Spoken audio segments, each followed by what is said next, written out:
Here we go.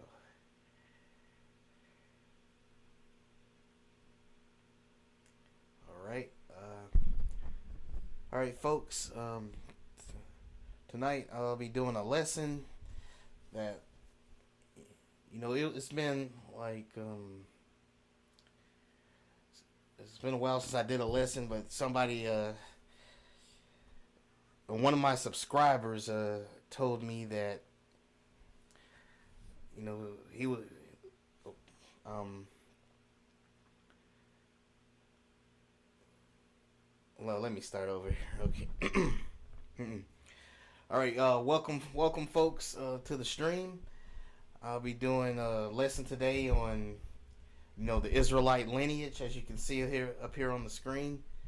And a subscriber of mine wanted me to address this because somebody actually said that he wasn't an Israelite because of his mixed blood, and I've been trying to study all the best Bible verses to address his concerns here, and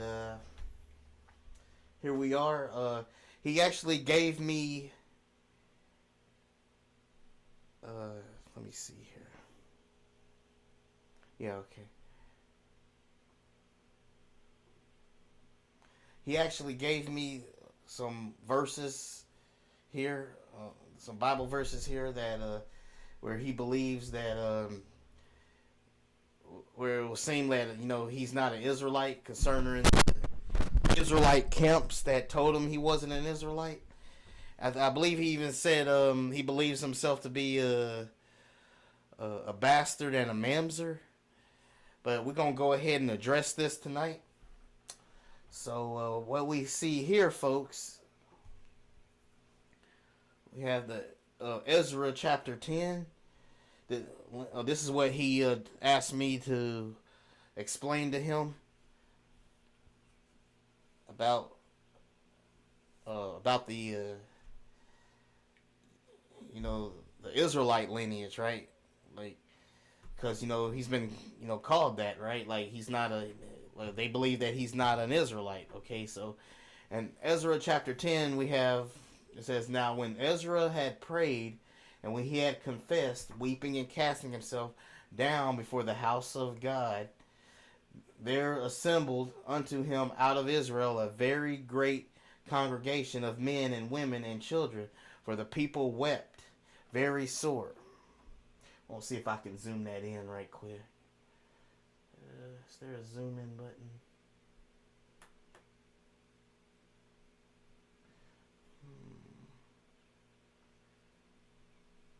Oh, here it is.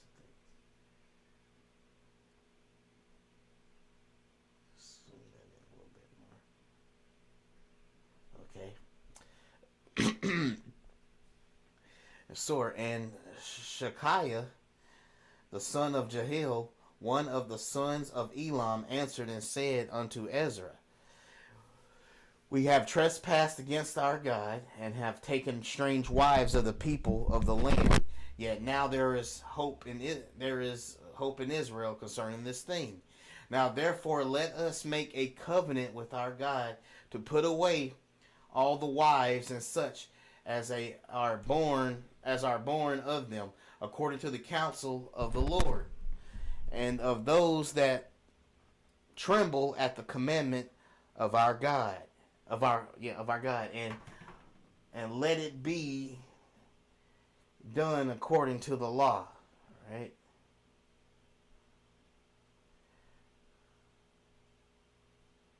Okay. Now, here's what I believe here. This is the YouTuber. What was his name again? Oh yeah. Yeah, Dante. Because I remember he be changing his name a lot. This is for the YouTuber Dante.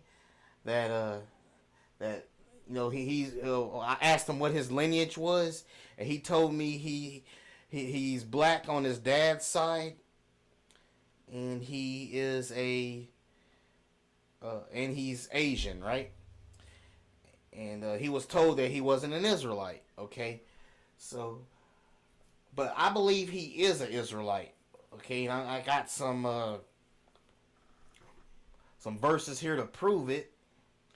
But one thing I noticed, so the if I'm not mistaken, it was the Israelite camps on the street, right? Excuse me, Israelite camps on the street that be saying that you are whoever your father's seed is, right? So how can they go against their own word, right? They believe that if you come through the Father, then that's who you are, right? That's what they believe, right? Of course. But there's something interesting happens here, because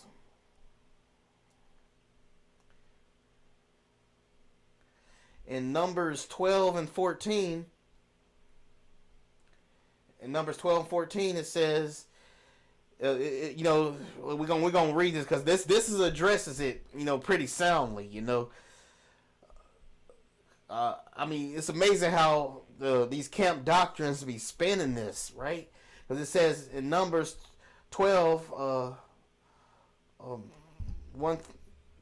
through, let me see.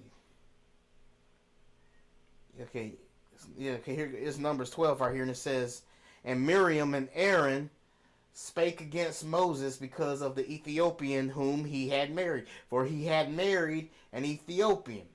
Okay, so as you can see, Moses married an Ethiopian. It clearly says Moses married an Ethiopian, right?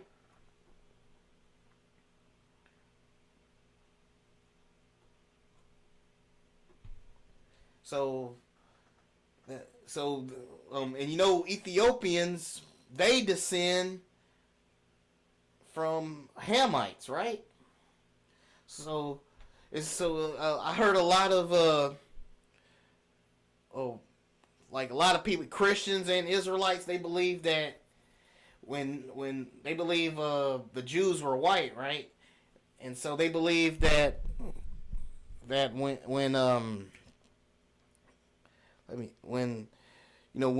Moses must have been white, and the reason that his sisters put down his Ethiopian wife, it was because she was black. But I don't think it has anything to do with her because she was black and he was white. I believe what happened is because Moses married outside his outside the tribe, right? Because he's of the Israelite tribe, right? He's from Israel, right? And Israel, they don't believe Israelites should be marrying Hamites. That's what I believe is going on here, right? That's why they spoke out against it. But let's see what it says here. It says, and they said, hath the Lord indeed spoken only by Moses? Hath he not spoken also by us? And the Lord heard it. Now the man Moses was very meek above all the men which were upon the face of the earth. And the Lord spake. Let's see. And it says, and the Lord spake suddenly. Let me move my head there a little. And the Lord spake suddenly unto Moses and unto Aaron, right?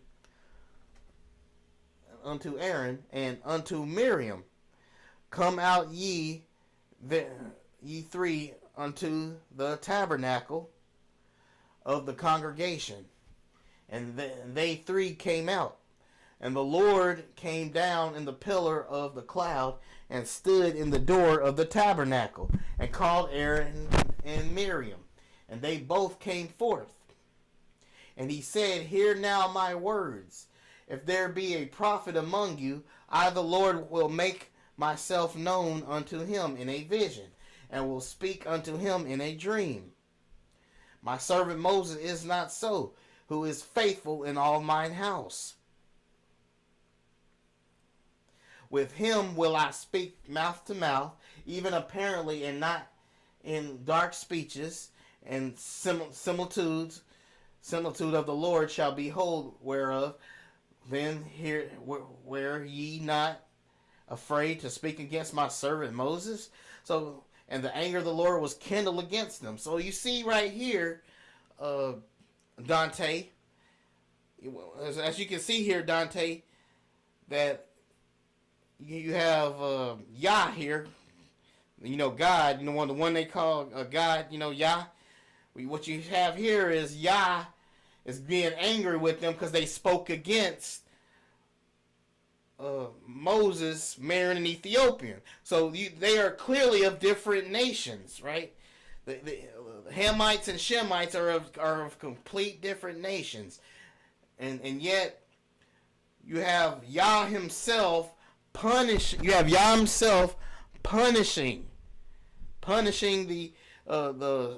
Moses' sisters for speaking out against this Ethiopian wife. So that right there should tell everybody that it's okay to come from a mixed lineage. You can still be an Israelite, So not necessarily be an Israelite, but Yah will still accept you. Is what I'm trying to say. Well, what I'm trying to say, Yah will still accept you. Okay. Like whether you mixed or not, right? And it says right here, it says, and Aaron said unto Moses, alas, my Lord, I beseech thee, lay not the... Okay, oops, my bad, I skipped the part, right? Hold up. Okay, it says, and the anger of the Lord... Let me see.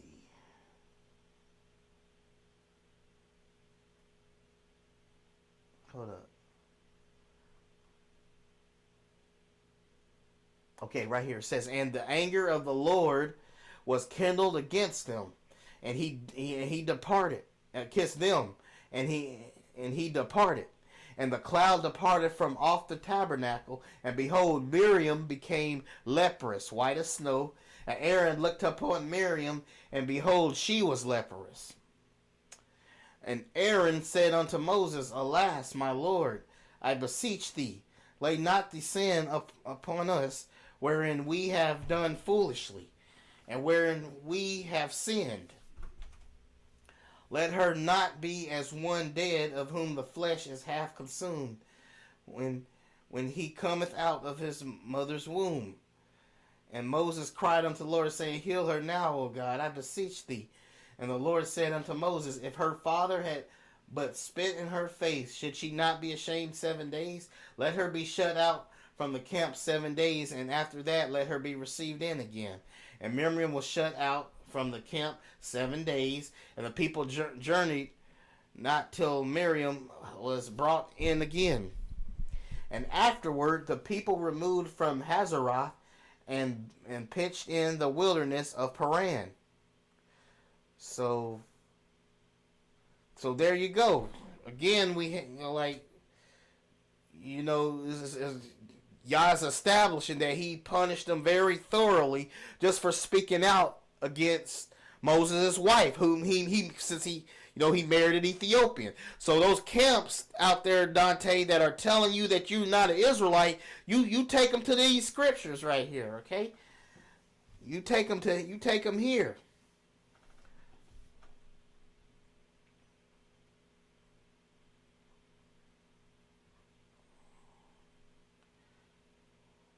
You take them to these scriptures. That's Numbers 12. That's Numbers chapter 12, 1 through 14. Okay. So you gotta crush that false doctrine right there that's going on. And I believe you are an Israelite because your father is an Israelite. He's black, and the curses do show because you say you suffer against racism.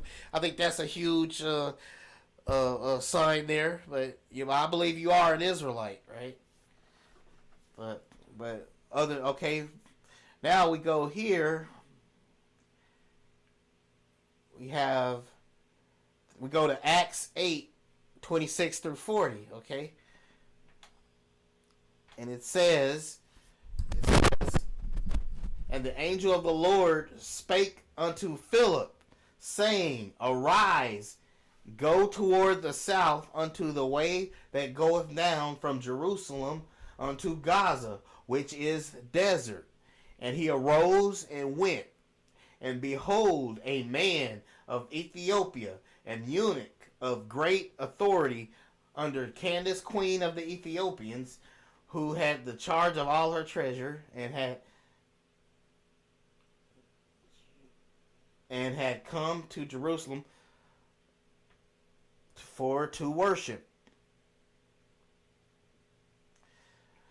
was returning and sitting in his chariot read Isaiah the prophet. Oh, is it? And it says, Then the Spirit said unto Philip, Go near and join thyself to this chariot. So you have Yah's Holy Spirit telling Philip, and go join yourself to this chariot, right? And Philip ran thither to him and heard him read the prophet Isaiah and said, Understandest thou what thou readest? And he said, How can I accept? So you have the Ethiopian here, right? You have the Holy Spirit that guided Philip to go talk to this Ethiopian, right? So again, we're talking about Ethiopia, somebody that's not from the lineage of Shem, that is a Hamite, right? So let me just establish that. And it says, And he said, How can I except some man should guide me? And he desired Philip that he would come up and sit with him. The place of the scripture which he read was this: He was led as a sheep to the slaughter, and like a lamb dumb before his shearer, so opened he not his mouth. In his humiliation, his judgment was taken away. And who shall declare his generation? For his life is taken from the earth. And it says, And the eunuch answered Philip and said, I pray thee, of whom speaketh the prophet this, of himself or of some other man? Then Philip opened his mouth and began at the same scripture and preached unto him Jesus. And as they went on their way, they came unto certain water,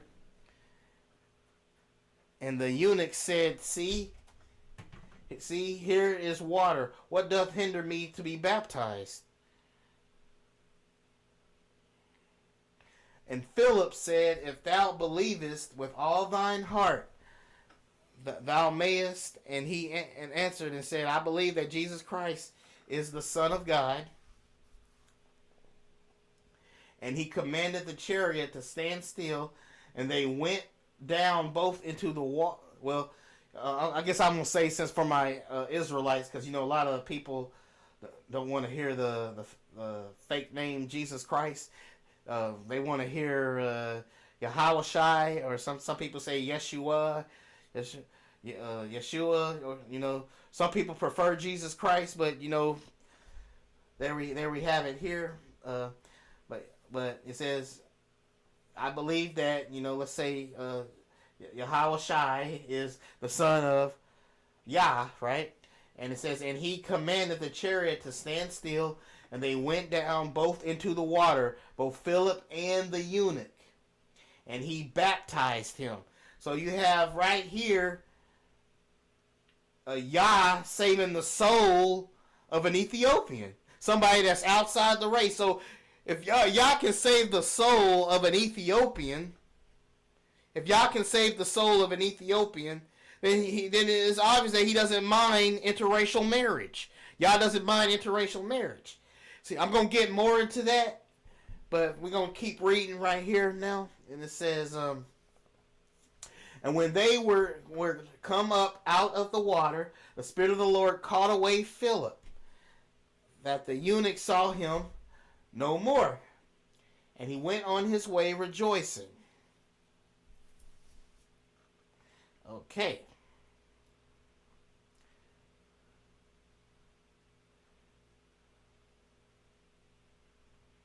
So now we're finna get into the lineage of Abraham himself. You know, the father of faith, right? So you have Peleg was Abraham's great grandfather. You know, his great grandfather, right? And he was a Shemite, right? So let's go here to 2 Samuel chapter 1, 17 through 18. It says, and David lamented with the lamentation over Saul and over Jonathan, his son. Also he bade them teach the children of Judah the use of the bow. Behold, it is written in the book of Jasher. And as we know, the book of Jasher was taken, the book of Jasher is not in the main Bible, in the main Bible that we hold in our hand, right? But we have 2 Samuel here, that chapter 1, that confirms the book of Jasher, right? So the book of Jasher is authentic, regardless of what some of the Israelite Pharisee camps will tell you, right?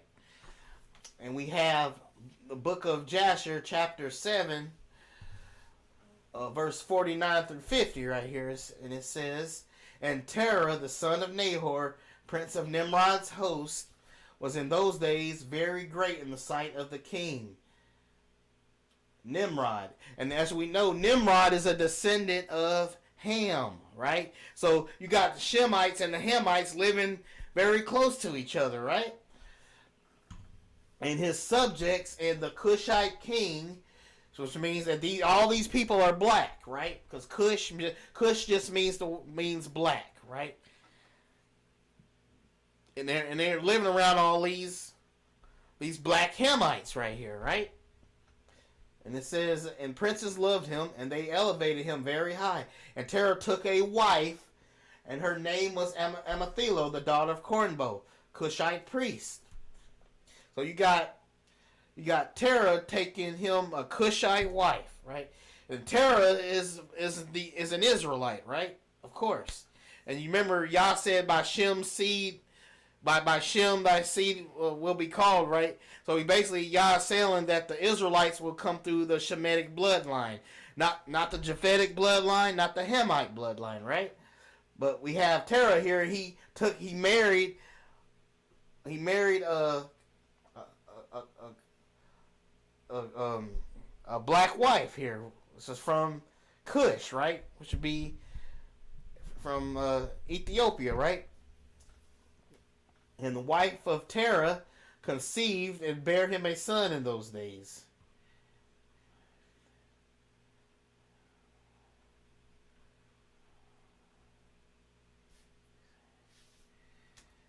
Okay. Let's see. And it says, and she, Moach, bare him a son. This is book, okay. And he bare him a son in the 5th year thereof, and he, Shelah, called his name Eber. And he took unto himself a wife, and her name was Azarad, the daughter of Nimrod, son of Cush. So you got Azarad here. All this is black Hamites right here. Nimrod, okay. In the 32nd Jubilee, in the 7th week, in the 3rd year thereof, and in the 6th year thereof, she bare him a son, and he called his name Peleg, right?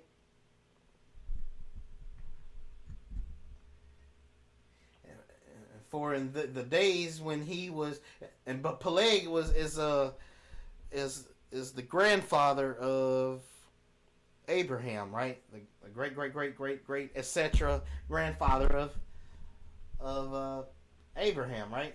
And so and for in the days when he was born, the children of Noah began to divide the earth amongst themselves. For this reason he called his name Peleg, and they divided it secretly amongst themselves and told it to Noah.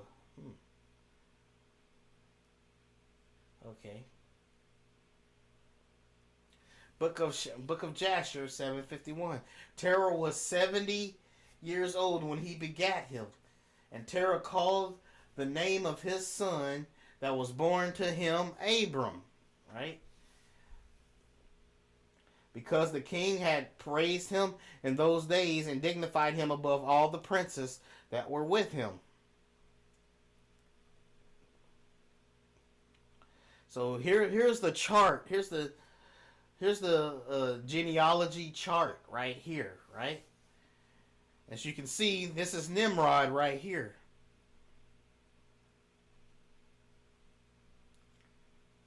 And as you can see, Nimrod is of the Ham genealogy, right?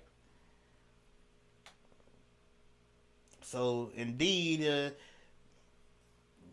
and Yah did not choose the Hamitic race to be Israel, but as you know, Terah married a Hamitic woman, right? And they had a kid, right? And that kid was Abraham. So that shows you right there, indeed, that the Israelites are black, right? Right there, proves it.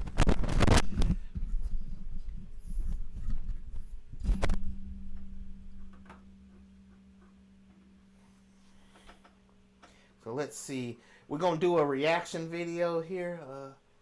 Let's go with this.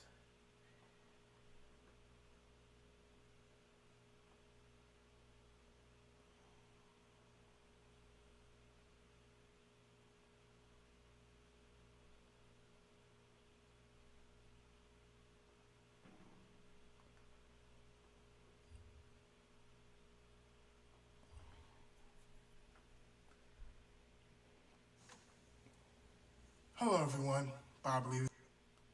Okay.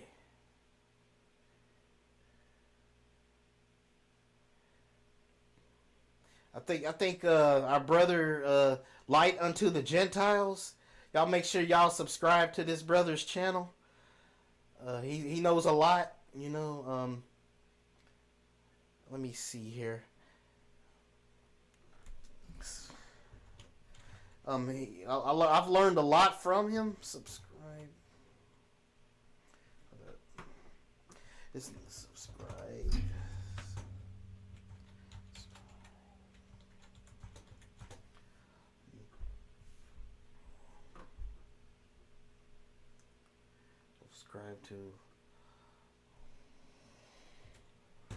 Subscribe to Light unto the Gentiles.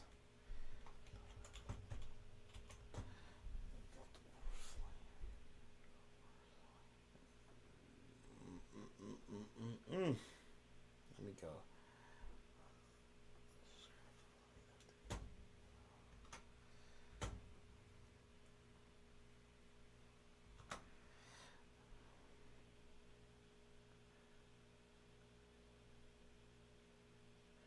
Alright. And I'm going to do a reaction video to subscribe unto the Gentiles here.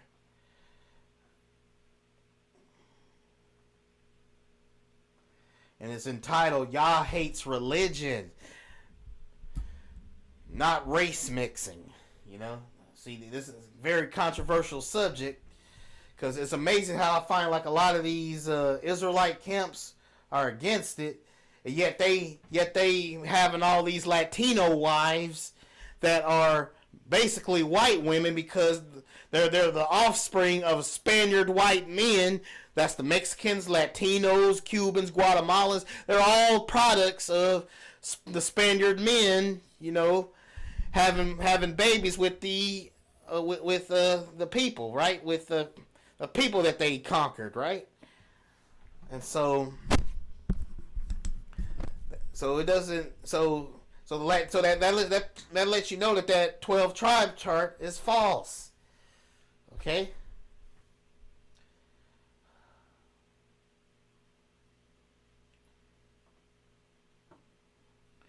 All right. Said, does y'all hate this? We're going to react to this. This is my first time reacting to, hey, Light Unto the Gentiles. Thank you for joining us, Light Unto the Gentiles. Just thought I'd react to your video here because I had a subscriber that was, that subscribed to me. He said someone recently told him that he wasn't an Israelite because he has mixed blood because his father was was black, and his mother was an Asian, right? And he was also told that they don't allow race mixing, and I believe they called him a mamzer and a bastard. And I just thought we can address this right here. And this is my first time really reacting to your video. I kind of skimmed over it a little bit, but this is my first time reacting to your video of Yah hates religion mixing, not race mixing. I think this would be perfect for him to get right here. This brother's name is Dante, and and he was the one that asked me to do this for him. So, around the world, I'm finally going to cover this subject because one thing about me is whenever I see a false doctrine or some pagan holiday or some idol or just overall unrighteousness happening on the earth, what I like to do rather than just, letting my anger, make me act out of character and act and behave unrighteously myself, I like to pick up the scriptures and turn on the camera and help let, Bible believers all around the world be aware of this wickedness and exposing this darkness. All right. Now, what we're going to be talking about in this video is the subject of what we now call today interracial marriage. Does the Most High Yah hate it? Is it a sin? slow down. And basically what's going on with that. Now, the world hates it. All right. Especially America hates it. There was laws passed for many years to try and prevent it. And the amount of eye rolls and slurs and cuss words, type of stuff you receive for it, is very interesting. Now, the interesting thing about it is, Christ would say you'd be hated, for his name's sake. And that the world would call good evil and evil good. So it always was kind of interesting to me that this thing that is supposed to be the most evil of evil things that Yah hates is hated by the world. Now, we know the world loves what Yah hates. All these countries, obsessed with idols, and child sacrifice. You got India, this full of idolatry, America, Christmas, England and Halloween and China and Buddha. The nations love doing what Yah hates. And seeing the world hate so-called mixed marriage made me think, okay, let's look into this. Now, the One West camps push the teaching that it is a sin and that the Most High Yah hates it. And they actually have quite a few scriptures that they go to prove the teach their doctrine. Yeah, I find that very fascinating. They say that when they have Latino wives, which are the sons of Spaniards, I find that very interesting right there. Let's just face it. The only reason they push that chart is so they can sleep with those light skinned women. Though that's what it's all about, really. They go to Jubilees chapter 30. They go to Ezra and Nehemiah, and they go to Tobit, which are the main places they go. They also go to Deuteronomy, but I don't even have any idea how they make Deuteronomy say that, because Deuteronomy really explains what it's talking about in itself. I'll put some of the scriptures up after I finish talking. I'm going to try and do this as like a short lesson because this is really bad.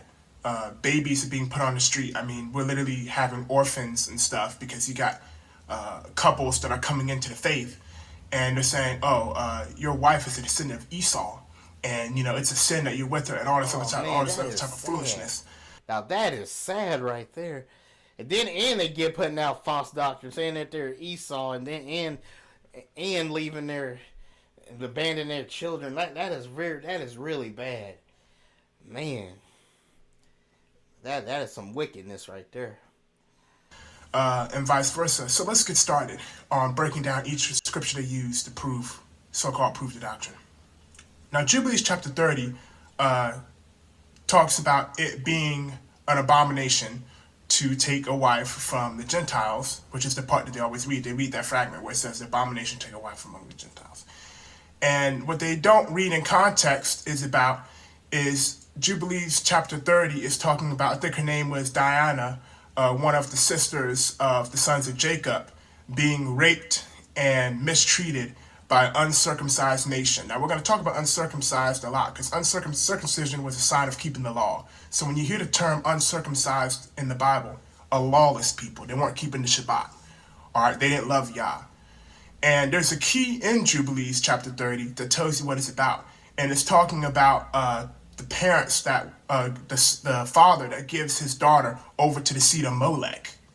So when talking about marrying people of another nation, it makes the link between other nations and idol worship. Because while it's talking about the issue of the Gentile men, it says that it's an abomination, for a man of Israel to give his daughter over to the seed of Molech in reference to giving his daughter over to a Gentile man. So already in Jubilees chapter 30, we see that there was a link between the Israelites of people of other nations and idolatry.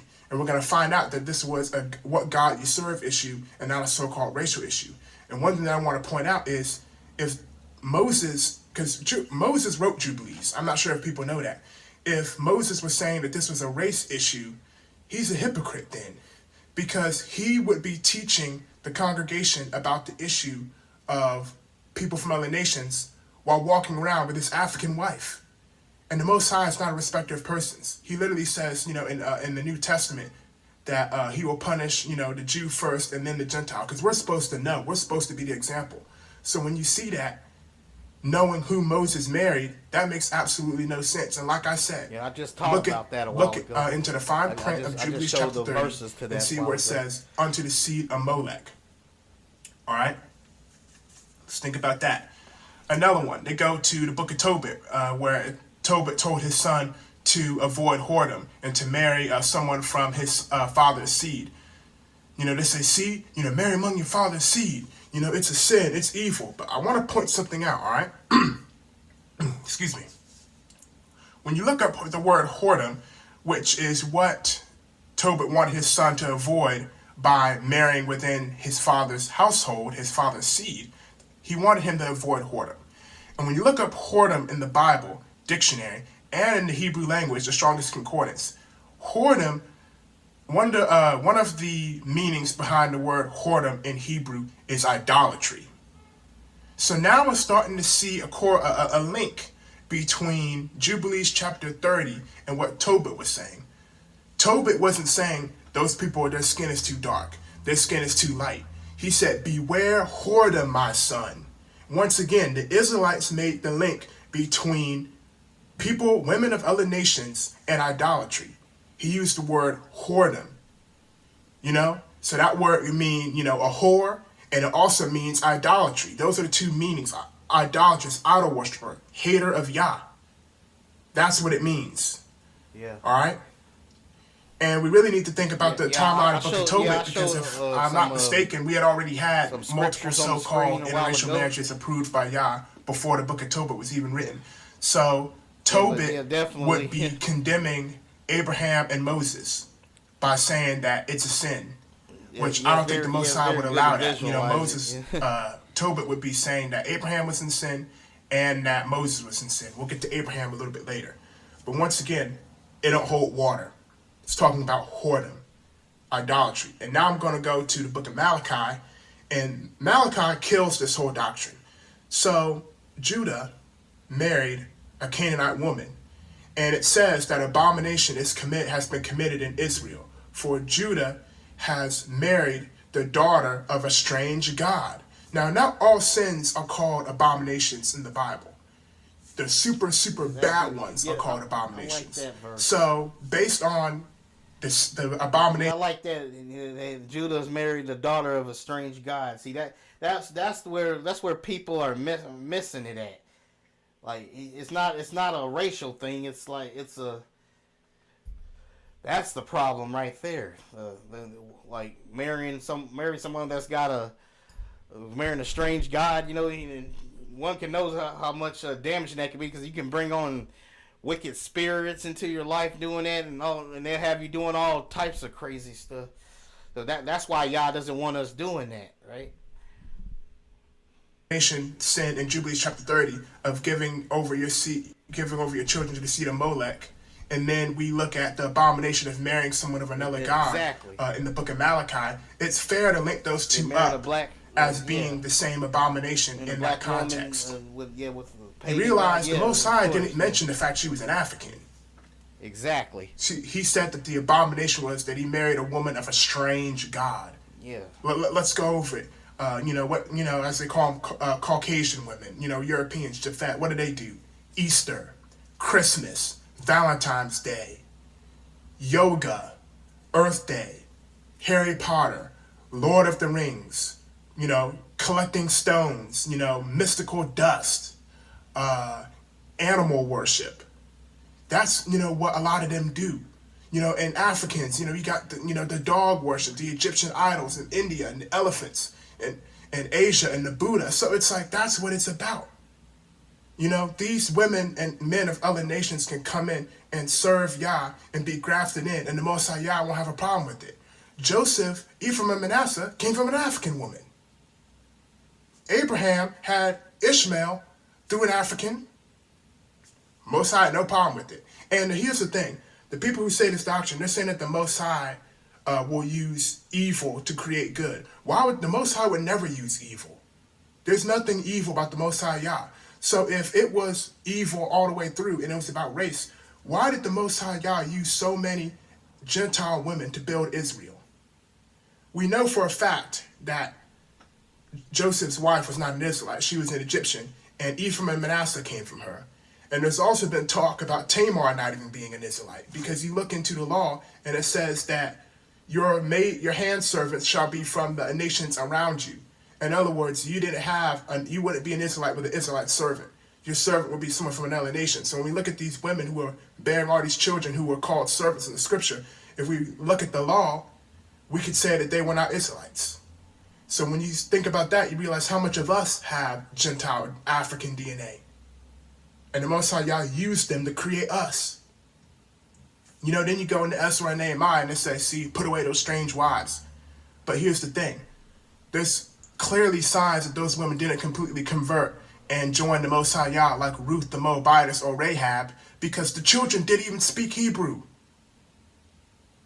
They didn't. And once again, we would be condemning other patriarchs, and the Most High don't let certain people get away with things. All right, and then you'd be like, all right, brother, what about scriptures that prove that it's fine? Go to Deuteronomy. Deuteronomy, there's a chapter talking about the war bride, where it says that if, I'm talking about Israelites, if, you defeat your enemies and you look among the captives and see a beautiful woman, you can pare her nails, shave her head, and she may be your wife. So in modern terms, if black people rose up and overthrew Britain, and I see a beautiful British woman, and I want her for a wife, that's what that's talking about. Then you go to the book of Leviticus, and it says if an Israelite won't be married unto a stranger, she can't eat the bread of the Passover. Why is there even a section in the law of Leviticus on what a black woman needs to do if she's married to someone of another nation during Passover, if she ain't even allowed to do that in the first place? Then you look at Uriah the Hittite. He was married to Bathsheba, who was an Israelite. So interracial marriage is going on in David's kingdom, and the Most High Yah didn't tell David to step on it. David was hanging hard onto the steering wheel, making sure the Israelites are doing what they're supposed to do. And you think if interracial marriage is an abomination, he would be letting it go on? Brothers and sisters, we got to let go of this hatred. We see it time and time again. And then we go into Deuteronomy and it says, go not into them, or they into you, because they will turn you away from me and turn you unto other gods. We see it all the time. Black man marries a white woman. What happens? Now he's back into Christmas and is doing yoga poses and is watching Harry Potter. Black man marries Japanese chick. Now he's doing Buddha. But they don't talk about the instances of these women of other nations who serve Yah, who've read the scriptures back to cover, who keep the Shabbat, who have done the Passover, and they are growing together and becoming stronger. And this is going to hurt a lot of people. But the truth of the matter is, if you live in a neighborhood with only two women, one is an Israelite by blood, the other one is a heathen, but is called after Yah's name and does everything that she's supposed to do. The Most High Yah is going to put you with that Gentile woman who serves him and is, in the law and in the covenant, not with the other person just because their complexion matches you. Hope Dante. People go into a whole thing on cultural differences. Mm-hmm. Well, when a person of another nation comes in, their culture becomes their culture. Ruth didn't have Moabite culture in Israel. Rahab didn't have Canaanite culture in Israel. Uriah the Hittite didn't have Hittite culture in Israel. Now, if you want to keep eating rice and you want to keep, watching Friends on TV and whatever, but your culture becomes Israelite culture, so that don't even become a problem. And the whole concept of race is a lie. People realize that a lot of that Jim Crow stuff and a lot of, you leave the States and you're not just viewed based on your color. All right? And I really have to deal with this because I'm telling you, kids are being dropped off at orphanages as we speak because of this. And another thing, just because you hate something don't mean it's against the Bible. Jonah really didn't want to even help the people of Nineveh. He didn't even want to go talk to them. But guess what? The Most High wanted them to have a chance. See, the Most High gets the final say. Exactly. So if you see a brother who's walking around with, some pale Japhet woman and, she got her Passover bread in her hand, and is praying to the Most High Yah, watch out. That's what struck Miriam down. No one talks about that. When you say that it's a sin, why would the Most High Yah intervene with Moses? So you're saying now that the Most High Yah is defending a sinner. And then you called Abraham a man after his own heart. So you're saying that he's friends with a sinner because he literally had intercourse with Hagar, the Hamite. So I hope this video helped. Take care, everybody. Yeah, and that's something like even though Hagar, that curse passed on to the Ishmaelites, y'all still blessed Ishmael too, even despite that curse he put on him. So,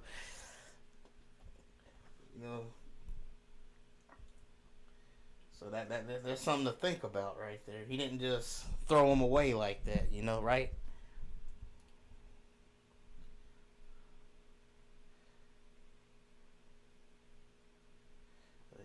Go ahead, check this one out too, right here. I want to show Judah hath dealt treacherously. We're gonna go ahead and check this out.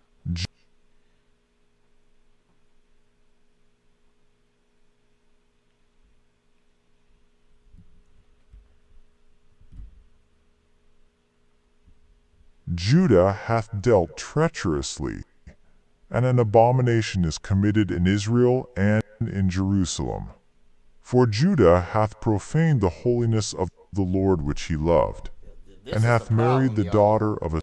See how they bound down to all these gods and stuff? Yeah, I believe it was very helpful. A light unto the Gentiles 7. strange God. I think you explained it better than me. Let me see. I got some notes here.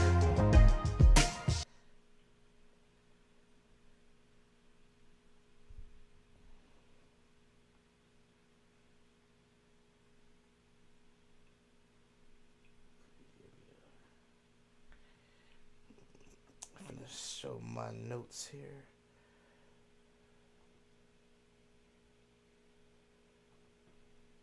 Okay. As I showed y'all about, the Ham, you got Cush here. You got all these black, you got Nimrod here.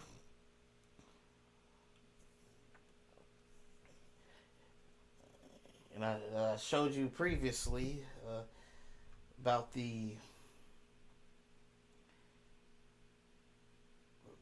the fact that Abraham himself, he has he had his father married a Hamite, right? And so I wonder how do those Pharisee camps that told Dante that he wasn't a Israelite think about that? Like, how? I know they're gonna try to spin it in some way. I mean, they like. It's amazing. I'm amazed how they just able to spin stuff. It's just. I wonder how do they do it. I have to admit they will spin anything. But also this is from one of my it's one of my videos I made of from where white Ashkenazi Jews were saying that black Americans are the real Israelites. And when they did a DNA study on the Limba tribe, right? And that Y chromosome actually traced. The Y chromosome actually traced back to the Limba at 50%. I mean, to the ancient Israel at 50%, and it only showed up 3 to 5% in the general Jewish population, right? And so that's how you know that. That's how you know that those aren't the real people over there. And it's against the law. It's actually against the law to do a DNA study in Israel, right? It's against the law over there because they don't want the truth to get out, right? Because their blood actually traces back to Europe, not ancient Israel, right? And I remember I saw one of your videos there, Light Unto the Gentiles, where white people have R1A and R1B in their DNA, and it actually showed up in the Latinos too, the white Latinos, right? It actually showed up in their DNA, proving that they are indeed Spaniards, right? They're not Israelites, right? You said it was 120. 100. It says 129 million Mexicans that live in Mexico, and you said it was what 3% of the African Latinos that have the E1B1A DNA in them, right? Like you said it was 3%, right? And it's obvious using the common sense that y'all blessed us with, we can tell that those are the Israelites, those Afro Latinos, not those white Latinos that those Pharisee camp guys are marrying them, but yet at the same time be yelling at white people on the street, going, "You Esau, God hates Esau." Yet they got Latino wives. It's just like wild. But also I want to see if I can show the video right quick of let's see.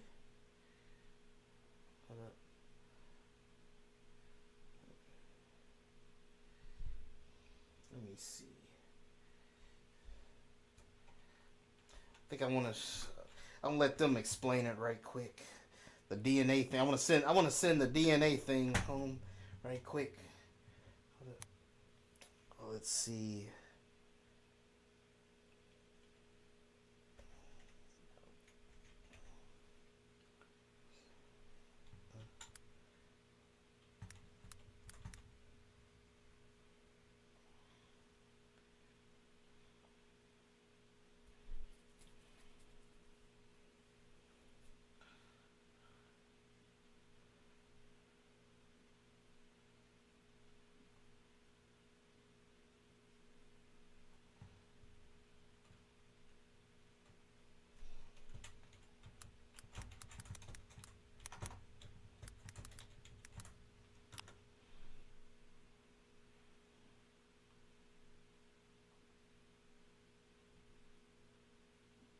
From beyond.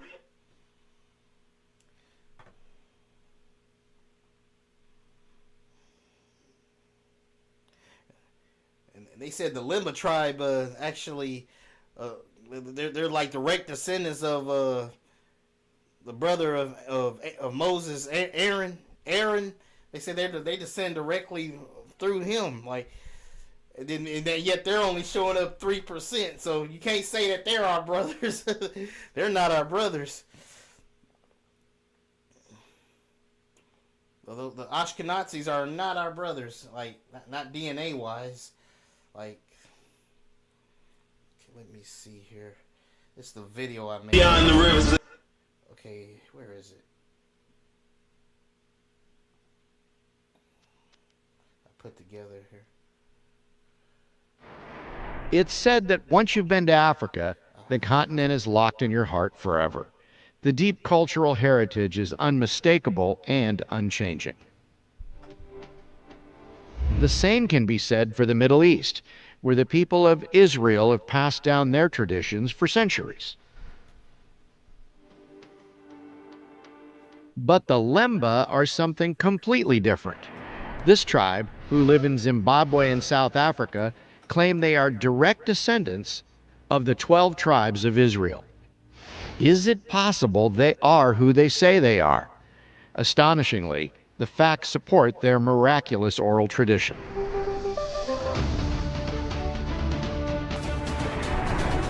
When the nation of Israel was formally reestablished in 1948, there was the hope by some that Jews everywhere would become unified once again. After all, God is faithful to his promises to the people of Israel, specifically. I will watch over and care for Israel, and I will bring them back here again. I will build them up and not tear them down. I will plant them and not uproot them. Inspired by this prophetic promise of God, a great pilgrimage began, a journey made by Jews across the globe to mend a fracturing of people that occurred centuries ago.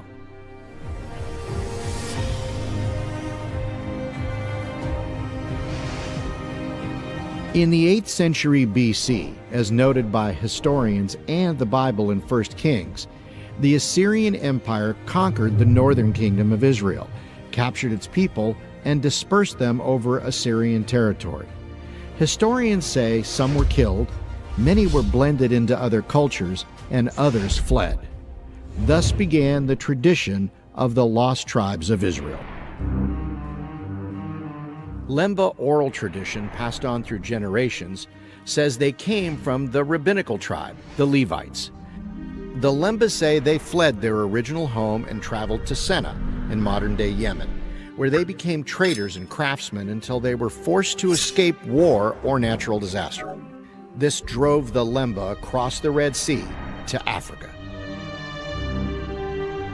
During their journey down the African continent, tradition says the Lemba built great cities of stone.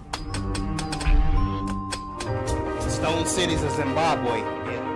This is where science comes in. Archaeologists have verified the existence of these cities. In addition, at these stone city sites, many artifacts have been discovered. These facts are direct tied to the oral tradition handed down by generations of Lemba.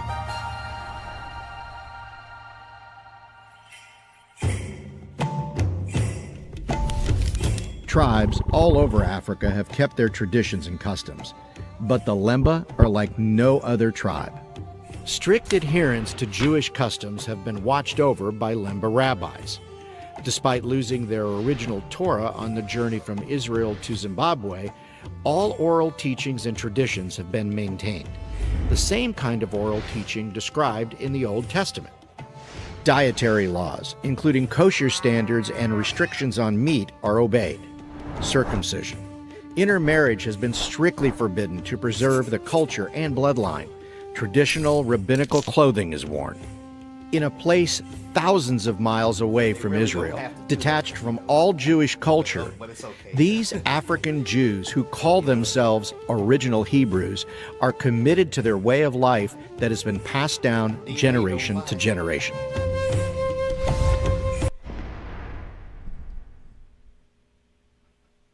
Eventually, DNA testing advanced to the point where the Lemba's claims could be put to the scientific test. University of London scholar Dr. Tudor Parfit swabbed a cross-section of Lemba tribe members, and the results were astounding.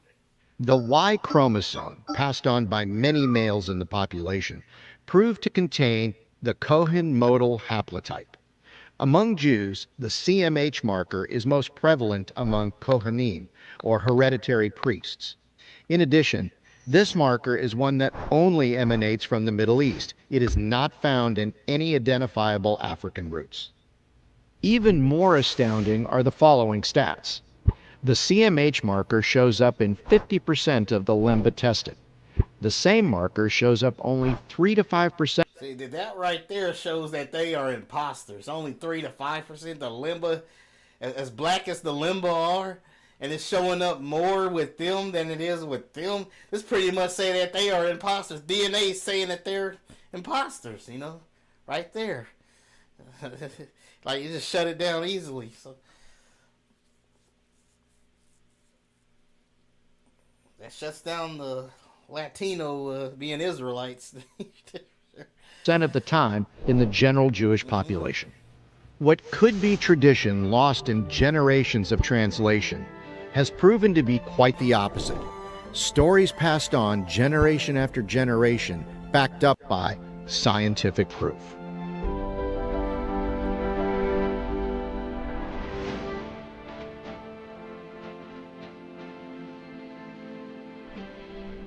The Lemba are indeed astonishing.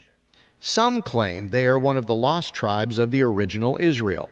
Others say they are another piece needed to assemble the puzzle of Jews scattered all over the world until Israel became a nation again. MJBI learned of the Lemba and has been involved on the ground with them since 2012. At that time, there were no Messianic congregations in amongst the Lemba. Today, just 5 years later, there are now 72 congregations of people. I guess that's enough. I just wanted to hear about the DNA. Don't care about that other stuff. But just got the DNA thing down. Oh, hey, Oscar Ferguson. Thank you for commenting. I think, let's see. There was this other guy that talked about it too. Let me see if I can find him right quick. I think here he is. And to Holland, to Afghanistan, in fact, that have been identified with the lost tribes. And so, as such, we took the view that it wouldn't be sensible to just indiscriminately go out and start genotyping anybody that had some kind of a claim to a Jewish connection. But there was one group in particular that really was quite intriguing, and that's the Lemba from southern Africa. And while they did not consider themselves a lost tribe in a narrow sense, they did consider themselves to have an origin in the ancient Israelite kingdom. And they have a story of dispersal from that part of the world something like 3,000 years ago, and other aspects to the story. And that part of it is not so distinctive by itself, because there are other groups that have stories like that. But there had been a study done, perhaps 10 or 15 years back now, a bit longer maybe, by a South African geneticist that showed that some of the Y chromosomes in this group, the Lemba, were Semitic as opposed to Bantu. And that distinction is quite easy to make with genetic markers on the Y chromosome. And that was surprising, because the Lemba look like their Bantu neighbors, and yet they have a lot of Y chromosomes that are Semitic. So that's intriguing, but that doesn't make it a Jewish connection. So with that starting point, we thought, well, might there be some way to see whether the Semitic Y chromosomes that these Lemba carry, whether they might have, in fact, a specifically Jewish origin. So that's what got us started. When you think about Jewish chromosomes as opposed to Semitic chromosomes, that's a hard distinction to make, because we know that that's where Jewish Y chromosomes come from, that part of the world. And so a lot of Y chromosomes, it'd be hard to tell whether they got into the Lemba from specifically a Jewish source, or, for example, from Arab traders or something like that. However, the studies that we had done with the priesthood had identified this one Y chromosomal type, which we called the Cohen modal haplotype, the most common type in the Kohanim, that type is not very common in non-Jewish populations. In fact, it's pretty rare. So if we happen to bump into that type in the Lemba, we could say, hey, it's pretty likely it's a Jewish origin because it's not too common elsewhere. So that's about all we had to go on, and off we went. And sure enough, when we looked in the Lemba, 10% of them, or a little bit more, had this type, which is primarily found in Jewish populations. And that was a stunner, I have to say. Every so often you do this work and you see something, you say, that's amazing. And that was a stunner. And not only did we see this particular Y chromosomal type that seems characteristic of Jewish populations in the Lemba, but it was clustered in a particular clan within the Lemba called the Buba, and that clan is accorded a leadership role within the Lemba. So it really does sort of seem to fit together with the story that there is some kind of a ancient Jewish origin here, and maybe the Buba who are accorded a leadership role trace more to that origin. And I think that finding that chromosome there doesn't prove that historical case, but if you looked at it and said, well, what do you think is really happening? Your guess is that's what's happening. You don't very often get to do work that results in something that makes you say, wow, that's pretty neat. And when that does happen, you feel pretty lucky. And I do feel a lot of it is, in fact, luck. You start a study, and if it happens to have something in it that's striking, then you find it. And so I think science is maybe 7 or 8 parts luck and 1 or 2 parts not making mistakes, because what you have to do is just not get things wrong. But otherwise, it has to be there. And in the case of the Lemba, we got very lucky. There is something really pretty amazing sitting there in the genetic makeup of the Lemba, and we got to see it, and that was really exciting. Produced by Duke University. Online at duke.edu. Hey, they descend from Japheth. The Ashkenazis are the sons of Japheth. But I'm gonna